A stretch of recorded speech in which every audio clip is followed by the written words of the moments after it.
Most scare zones are based on horror films or original concepts, but in 2019, Halloween Horror Nights 29 in Orlando did something completely different. They turned Rob Zombie's Hellbilly Deluxe into a full-blown scare zone experience. This video will act as a deep dive into the scare zone, as we will go over the announcement, the Hellbilly Deluxe album, and a full detailed walkthrough of the scare zone. On August 12th, 2019, Rob Zombie Hellbilly Deluxe was announced alongside Zombieland Double Tap on Twitter with the tweet saying, "I've hacked into your nightmares, you're welcome." Side note, I just love that HHN Twitter has always been sassy, just look at this reply. The official press release description of the scare zone was, "You know his music, now it's time to live it. Step into the heavy metal horror of Rob Zombie's music and imagery in this pulse-pounding scare zone. From otherly world beings to brutal maniacs, you'll come face to face with his twisted creations as the music cranks to a frenzy." The scare zone was located in the San Francisco section of Universal Studios, Florida. The zone started next to the San Francisco Candy Factory and ended at the San Francisco Pastry Company. If you're not familiar with these locations, the closest attraction would be the Fast and Furious ride on the San Francisco Candy Factory side and the Hogwarts Express train on the San Francisco Pastry Company side. If you're curious, yes, the scare zone played the Hellbilly Deluxe album on repeat in full throughout the entire event night. And yes, nothing beat walking towards the scare zone and hearing Living Dead Girl playing in full blast. I would share the feeling, but this is a YouTube video, so royalty-free music it is. If you are unfamiliar with the Hellbilly Deluxe album, it was released on August 25th, 1998, under Geffen Records. This would be Rob Zombie's debut album post-White Zombie.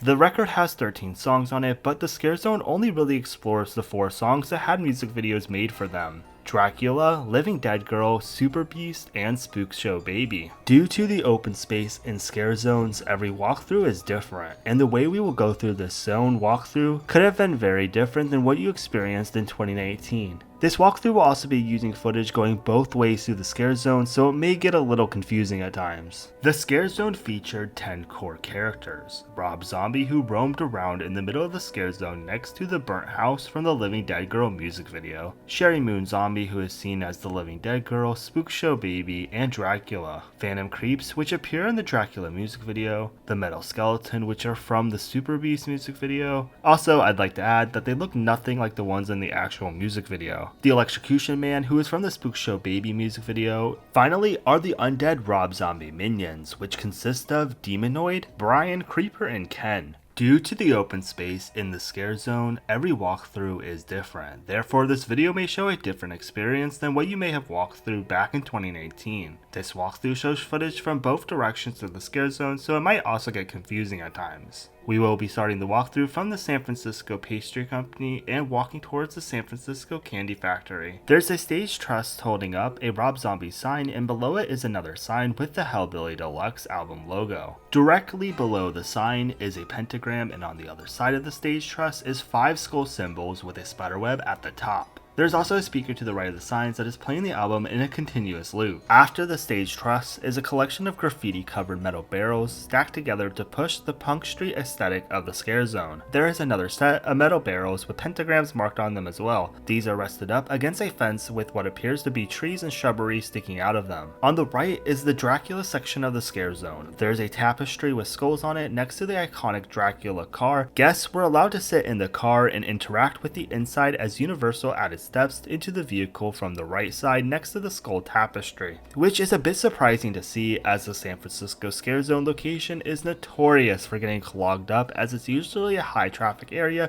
to get to and from of the show and the back of the park houses. On the left side of the Dracula car was a stage truss with a dead tree in front of it and what appears to be a bird cage with a skull inside of it. The bird cage was up against a fence, but next to this was another stage truss with a skull on the bottom, and on the stage itself would be a Sherry Moon Zombie scare actor dressed as Dracula. Across from this is the exact same stage truss with another Dracula scare actor on it. However, more importantly, next to the stage truss on the opposite side was the burnt house from the Living Dead Girl music video. This is where the Rob Zombie scare actor would usually roam around. The burnt house was really a stage where the Living Dead Girl girl is seen taunting guests. In this section of the Scarezone, guests do encounter the undead Rob Zombie minions, but they play a bigger role towards the end of the Scarezone. Next to the Dracula stage truss on the right side is a set of 3 metal barrels with camouflage netting resting on top of it. There's some sort of candelabra with 3 metal balls on top of it above the netting. There's skulls rising to the top of the candelabra, as well as a stack of them on the last barrel next to the stone chair photo op. Across from all this is a similar stack of metal barrels, but directly next to it is a long stick with a skull on top of it. Towards the San Francisco Candy Factory, there's another shrubbery section, but this one has a fog machine that was pumping out fog onto the floor. The final section the guests approached was the 666 stage that was across from the fog machine. The stage was used frequently throughout the night as a mini stage show within the Scarezone. The Super Beast girl taunts the electrocution man by dancing around him and threatening to hit him with her stick. She then pulls the lever to use the electric chair after doing her dance. When this happens, the electrocution man shakes violently and smoke appears from underneath him. Guests walk out of the Scarezone through another stage truss that mirrors the one on the San Francisco Pastry Company side. Personally, I don't remember the Scarezone at all outside of hearing the Rob Zombie Hellbilly Deluxe music being full blasted in the San Francisco area. Did you get to experience the Scarezone? Regardless, if you did, let me know your thoughts in the comments below. Thank you so much for watching this video on Rob Zombie's Hellbilly Deluxe. See you all in 2 weeks for another Halloween Horror Nights deep dive video.